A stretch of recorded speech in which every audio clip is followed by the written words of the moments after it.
تمام مومنین کو اللہ تعالیٰ کا یہ حکم ہے کہ اے مومنو، اللہ تعالیٰ سے ویسے ڈرو جیسے کہ ڈرنے کا حق ہے، اور تمہیں موت نہ آئے مگر فرما برداری کی حالت میں، یعنی فرما برداری کی حالت میں تم نے مرنا ہے۔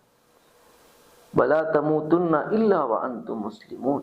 تو اب ہم فرما برداری کو کیسے پا سکتے ہیں؟ موت کے وقت میں بھی زندگی کو فرما برداری پہ گزاریں، اور اللہ تعالیٰ سے یہ مانگیں، طلب رکھیں کہ اللہ مجھے ایمان کی حالت میں موت دیجیے گا۔ یہ اللہ تعالیٰ کی توفیق ہے، اور اس بارے میں فکر مند ہونا یہ بہت ضروری ہے، اور یہ بھی ایک ایمان کا حصہ ہے، کیونکہ جس بندے کو جس چیز کی قدر ہوتی ہے نا، وہ اس بارے میں تڑپتا ہے، بے چین ہوتا ہے، اور اللہ تعالیٰ سے دعائیں مانگتا ہے۔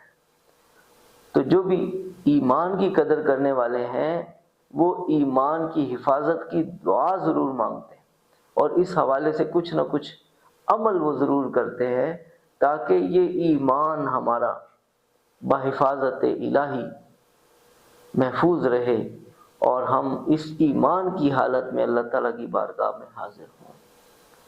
تو اللہ تعالیٰ سے دعا بھی ہے کہ اللہ تعالیٰ مرتے وقت یہ کلمہ لا الہ الا اللہ محمد الرسول اللہ ہماری زبانوں پر جاری رکھے۔